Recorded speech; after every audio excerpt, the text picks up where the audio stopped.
Ustaz, saya ingin tahu Islam itu terbagi 73 golongan. Satu golongan akan masuk surga dan 72 akan masuk neraka. Mohon dalilnya, hadis sahih atau tidak gitu. Ini sudah pernah kita jelaskan ya. Hadisnya sahih dan cukup banyak ini. Riwayatkan oleh ahli sunan, Al-Hakim dalam Mustadrak, Al-Baihaqi ya, dalam Sunan Al-Kubra menyebutkan semua riwayat ini.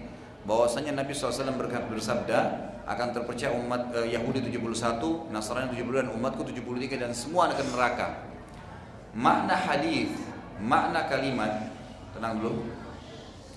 Makna kalimat yang mengatakan 73 umatku 73 golongan dan semua akan masuk neraka. Artinya semua akan melintasi neraka tapi nanti masuk surga. Kecuali satu, yang masuk surga tanpa hisab, tanpa neraka. Nanti mereka langsung masuk. Jadi yang lainnya bukan berarti masuk neraka kekal, tidak. Dan ini menandakan bahwasanya kelompok-kelompok Islam itu karena mereka berbuat masalah seperti berbuat bid'ah misalnya, mereka masuk neraka dulu, gitu kan nantinya. Tapi tetap masuk surga, tetap masuk ke dalam surga. Karena memang ya, kata sabda Nabi SAW yang mengatakan semua masuk neraka, artinya semua akan lewat ke neraka kecuali satu yang masuk tanpa hisab, tanpa neraka lagi, gitu kan. Lalu sahabat bertanya, siapa mereka? Kata Nabi SAW, yaitu yang apa namanya? Yang mengikuti aku dan para sahabatku. Dan buku tadi yang saya bilang ini ya, yang mereka lah golongan yang selamat, membahas panjang lebar tentang hadis itu. Ustaz, pada banyak kesempatan atau pada pertemuan waktu membuka acara selalu hadirin dianjurkan baca Al-Fatihah. Adakah hujahnya? Enggak ada sama sekali. Ya sama sekali enggak ada. Jadi Nabi SAW tidak pernah membuka atau menyampaikan wahyu mengatakan Al-Fatihah.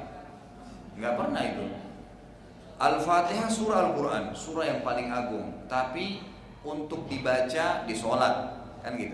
Itu benar, ada referensinya, ada hadisnya, gitu kan. Untuk dibaca pada saat mengobati orang yang kena sihir, ruqyah syariah, itu ada perintahnya.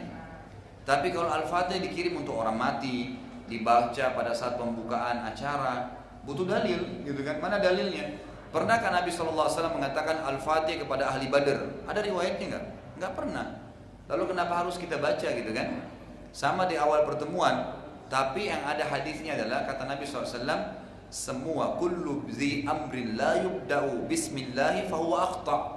Dalam riwayat dikatakan kullu amrin zi balin la yubda' bismillahi wassalatu alayya fahuwa akhta'. Kan gitu. Atau kama Nabi SAW.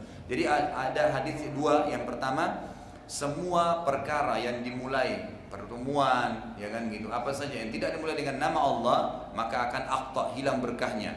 Dan semua perkara dalam riwayat lain yang tidak dimulai dengan nama Allah dan membaca salawat kepadaku maka akan hilang berkahnya. Itu ada riwayatnya. Tapi kalau membaca Al-Fatihah tidak ada. Itu tidak ada sama sekali. Makanya di sini bukan berarti sekali lagi kita menghinakan Al-Quran ya, atau menjatuhkan. Sering ada orang salah paham gitu. Oh berarti Ustaz ini larang baca Al-Fatihah. Bukan larang, tempatkan pada tempatnya. Baca di sholat kan gitu, baca pada saat ruqyah, itu yang ada. Tapi kalau yang lainnya memang tidak pernah. Bahkan habis sholat 5 waktu pun tidak ada perintah untuk membaca. Tidak masuk dalam zikir sholat itu baca Al-Fatihah. Yang ada baca ayat kursi, Al-Ikhlas, Al-Falaq, An-Nas. Jadi tempatkan itu pada tempatnya semua. Jadi benar gitu.